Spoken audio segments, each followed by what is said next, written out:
Hello everybody, let me go through the CLO3 algorithm analysis, and I'm going to start with the how to find the big O, big omega and big theta value, and then I will go through the time complexity algorithm and then how to calculate the total number of operations in a specific code segment, Python code segment. Okay. So simply let us go to this example. If we have here, for example, I have two functions here.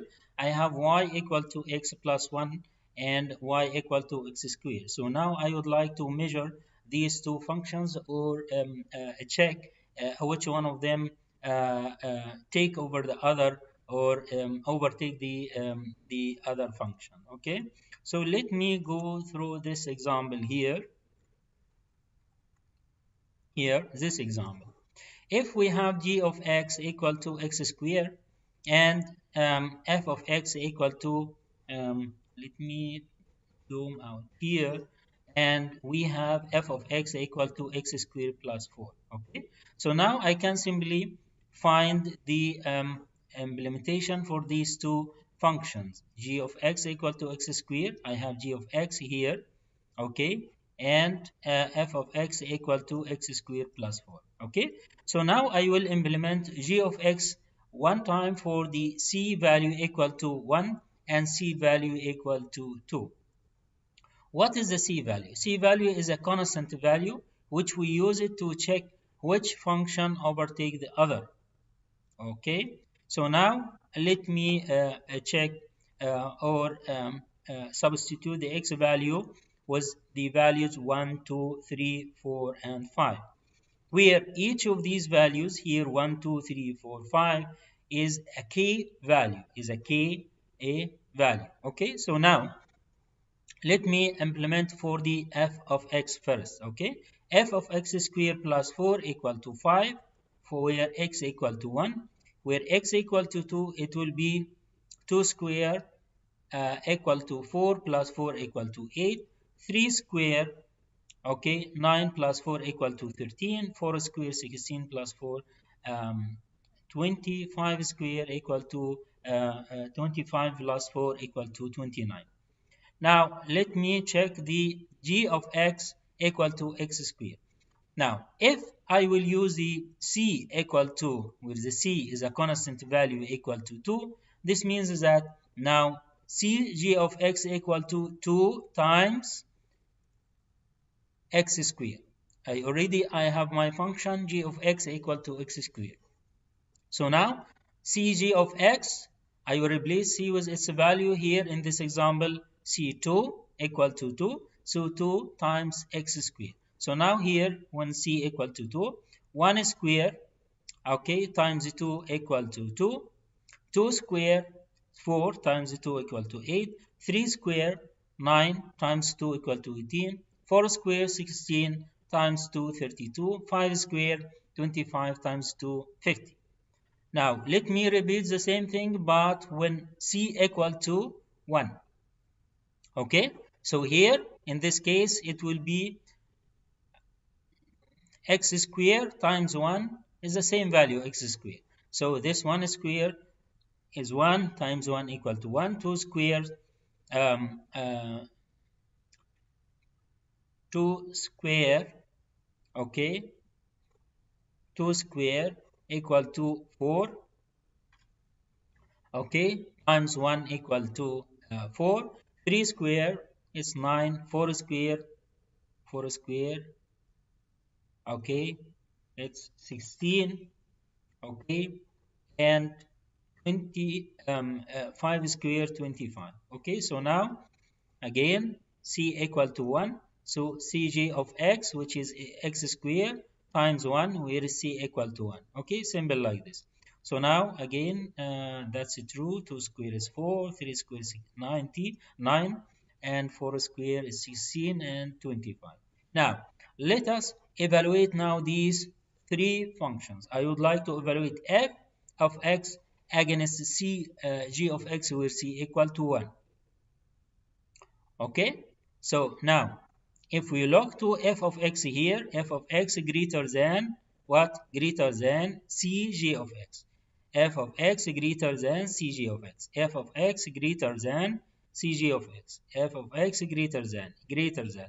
So in this case, we see that the absolute value for f of x greater than or equal, okay, C g absolute value g of x when c equal to 1 and k greater than or equal 1. These are the key values, okay? Simple like this, okay? Because we found that f of x is starting from k1, k equal to 1, it's continuously greater than the cg of x where c equal to 1. And in this case, we said that f of x is big omega for g of x. F of x is big omega for what? G of x. Okay. Now, let us go to the scenario if we have c equal to 2. Okay. We already calculated the values here. Okay. Now, let me look to is here. Okay, let me look to this one. Okay, now here f of x greater than cg of x, f of x equal to cg of x.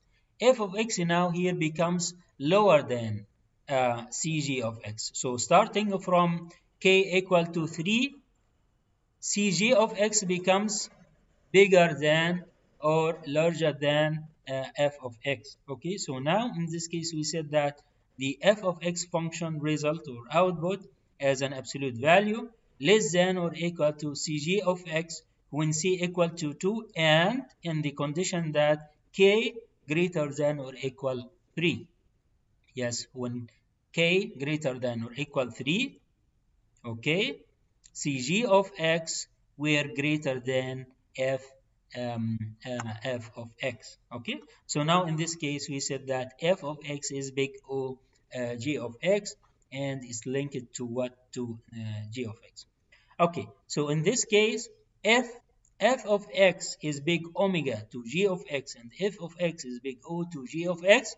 We said that we said what? We said that in this case f of x is what? Is big theta g of x. F of x is big theta to g of x. Okay. Now let us look to this example here. Okay. We have this f of x as we see here. F of x were greater than or higher than g of x. Okay. And now g of x. So as we see here that f of x now becomes lower than g of x. So in this case, we said that f of x less than or equal to cg of x in this example, and we said that it's big O. F of x is big O g of x. Okay. So now, as we see here, again, if we if the f of x absolute value f of x is greater than or equal to g of x, we said that is big omega. Okay, and if both cases achieved, then we said that it's big theta. Okay, so here f of x greater than or equal to cg of x when c equal to 1 and k equal to greater than or equal to 2. Okay, as well we can see that f of x yeah, this is for the k value. Okay, so I hope that is very clear and easy here. Let us look to this example here, g of x and f of x. And as we see here that f of x always greater than g of x as we said before. So in this case we said that f of x is big omega g of x. Okay. So now we have seen that f of x is big O and big omega to g of x, and then therefore it's theta g of x. Okay, theta g of x. Okay, so I hope that is very clear and easy here. If we look to the three functions, where we have only one g of x, c equal to 1 here, and this c equal to 2 here, okay, g of x, okay. So f of x was higher or bigger than g of x, okay, 2g of x, sorry, okay. So f of x here were higher or bigger than 2g of x, and then big g of x, and then uh, becomes lower than, let me zoom out here, okay, this is a blue one, okay, so this is a blue one, g of x where c equal to 1, and this is the green one, g of x where c equal to 2, g of and f of x, this is the red colored one, dashed one. Okay, so here f of x were greater than, and then becomes or fall down g of x to g of x, and then as we see here that in f of x comparing to g of x where c equal to 1, always f of x was higher than or bigger than g of x, okay. So here we have big omega, okay, and here we have big O, okay, and for both cases we are in big theta, okay, the upper bound and the lower bound for time complexity. Okay, so this is very easy and straightforward. Let us look to the algorithm analysis and see how to find the function for algorithm.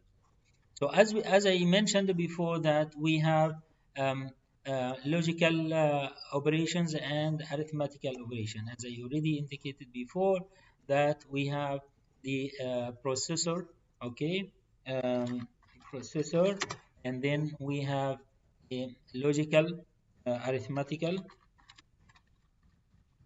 operations, okay, and then we have what logical operations, and these logical operations greater than, less than, greater than or equal, less than or equal, or and more than, okay, and extra.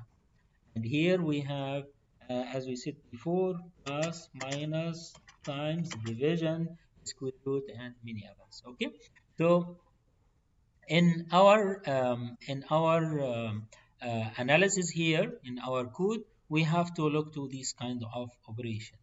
Okay, so here let us look to this code to check if how many operations the processor will perform to execute the given code. Okay, so here in this example, as we see here, we have only one instruction, Python instruction. That's why we got O of 1. Okay, now let us move to this code here.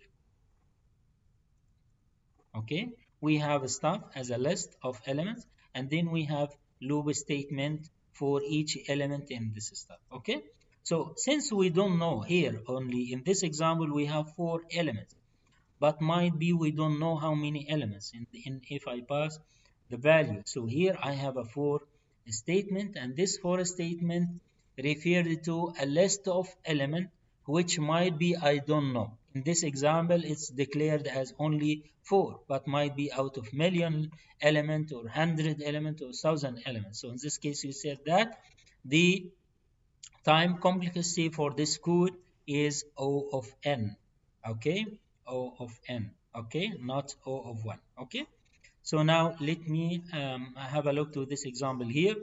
Here we have again a loop statement, and automatically without any thinking that in this case the time complexity O of n, okay, because we have a loop statement and the last element for this loop statement is n, a number of elements which I don't know what this number will be. 1 million, 1,000, 100, only one element, I don't know, okay. So let us look to this code segment here, okay. We have here for loop, and this for loop for a range from 1 up to n, Okay, and I have another for loop for a range from 1 to 100, okay, or 99, because here n minus 1. Okay, so in this case we have to ignore this one. Why we have to ignore this one? Because if you look to this 100, okay, we know that now it's 99, starting from 1 up to 99. Okay, but for this n we don't know what is the n value. So n value might be 1 million, what might be 100 million, what might be 1000. So I don't know exactly the n value. So in this case the dominant, or the what is taking over, okay, or take control here, that this for loop, okay, is the dominant for number of operations for this loop, for this code segment. So in this case we said that it's so time complexity is O of n. Okay, it's very clear, straightforward. Okay, now let us look to this code segment here. Now I have a loop, two loop statement, but is not listed, not a nested loop, not nested loop here. Okay, so it's very clear that is we have this loop statement and we have another loop statement. Okay, but this loop statement was m and this one was n. So both of them unknown variable. So it's not a constant value. Okay, so here the time complexity for this one is O n plus m, n plus m, okay, times number of operations or process by the processor.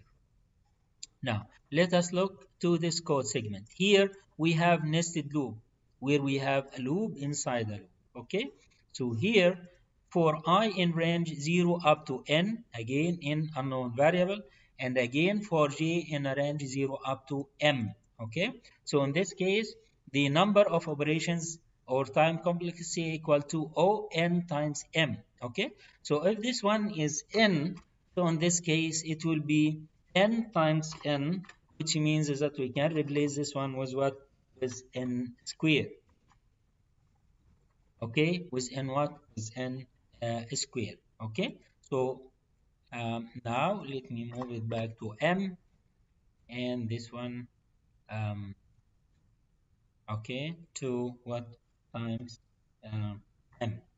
Okay, now let me go to this analysis here. We have the max function.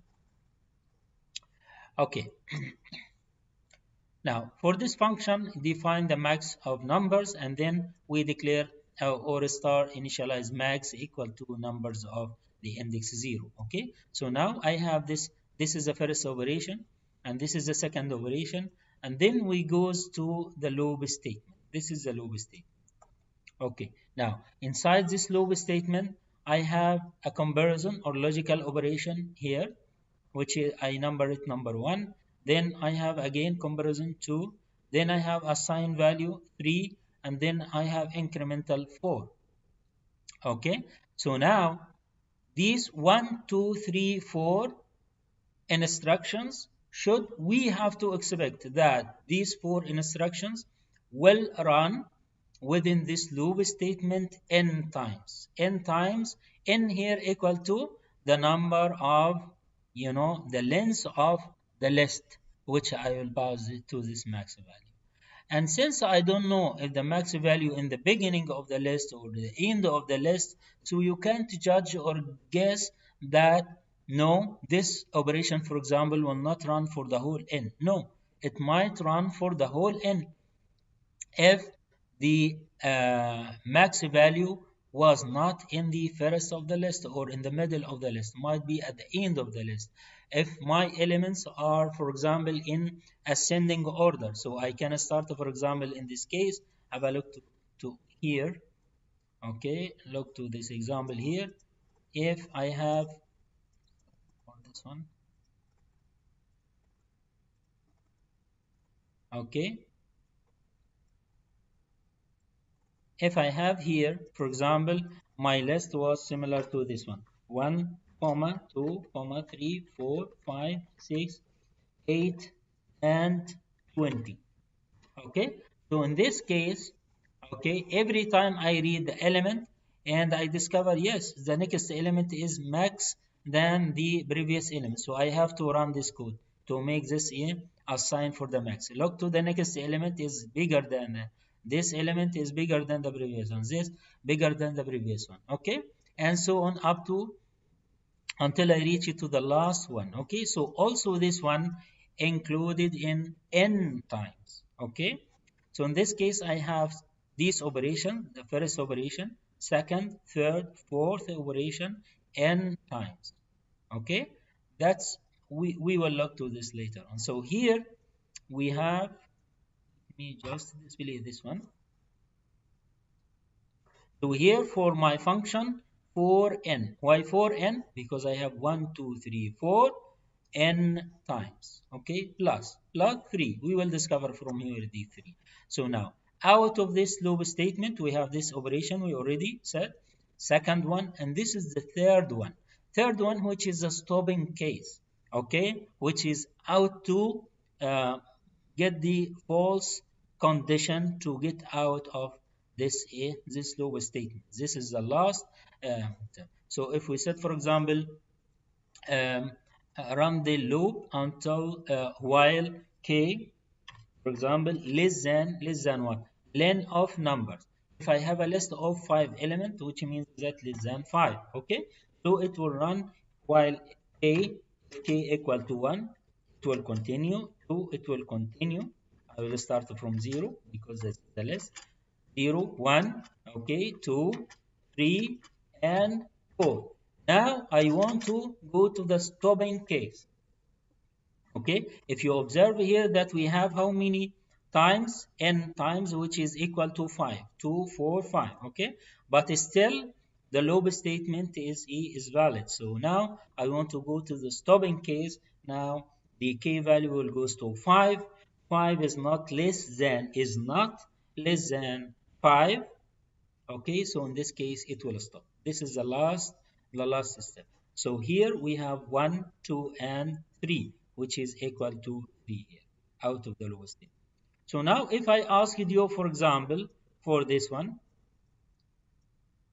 okay, let me just move this one here. Okay, if we said that n equal to n value, which is my list, equal to, for example, n.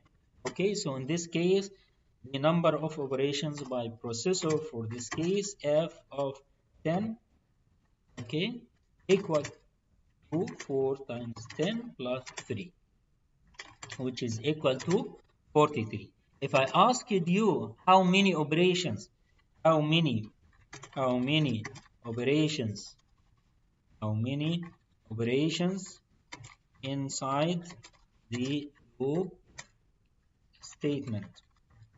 Okay, now the answer is 40. Why 40? It's 4 times 10. Now, how many operations outside the loop statement is equal to, the answer equal to 3. Okay, as we hear this analysis 1, 2, and 3. Okay, now what is the total number of operations? Total number of operations 43, as we just calculated. Okay, let me just use the size here, my data.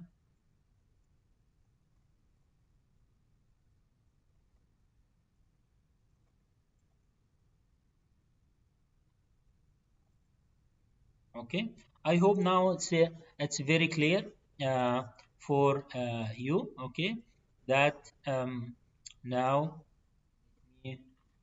on here.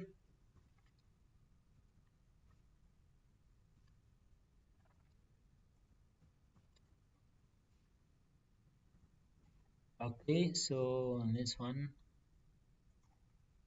okay, this is the second operation as we said before, and this is the third operation by the processor, and this is the fourth operation by the processor. Okay, so as we see here, we have 1, 2, 3 operation outside the loop statement. We have 1, 2, 3, 4 inside the loop statement. So the function for this code segment f of n equal to 4n plus 3. So now I'm able to find the number of operation inside the loop, number of operation outside the loop, and the total number of operation for this code segment. Very easy, very simple, straightforward, and you have to expect that a student should be able to answer any related question for this part. Okay, the remaining part here is again explanation for the same part. Okay, if you look here only for this one, just for time complexity here, for multiple choices questions or some kind of this. If you look here, f of n equal to 5, okay, the time complexity here, theta of 1. Why theta of 1? Because you have to imagine here that here we have n polynomial or to the power 1, n to the power 2, n to the power 3. Okay, so here the dominant here will be n, regardless the 2 value and the 4 as a constant value.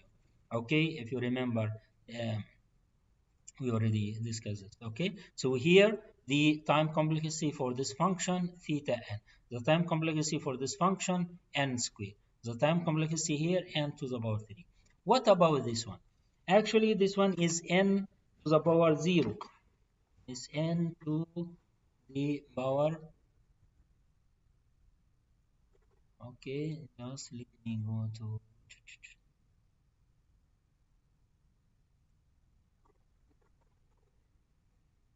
Okay, anyway, this okay, so this is n to the power e to the power 0. Okay,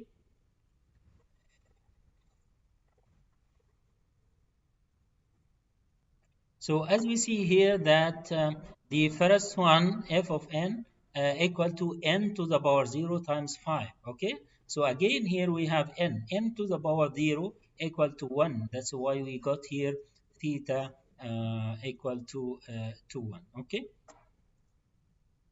Okay, so now let me go to the time complexity here. If we have theta log n, this means this happens, or this time complexity goes with a binary search. Okay, because in binary search we split the list into halves. Okay, because in this case we consider, or we assume that the list is sorted, so we split the list into two halves. That's why it goes to log 2n. Log actually is log 2n. So as we see here, it's log 2n. Okay, and for binary search. Okay, for max and linear search is only n times, because in linear search I'm comparing each element with the all elements in the list up to the last element in the list. So as well for the max. Okay, and theta n log n for quick sort. We are not taking sort, but we talk bubble sort n square, and also we for matrix multiplication we did not take this one. Okay, okay, so I hope that this video tutorial was very easy and simple to simplify CLO3, and thank you for watching.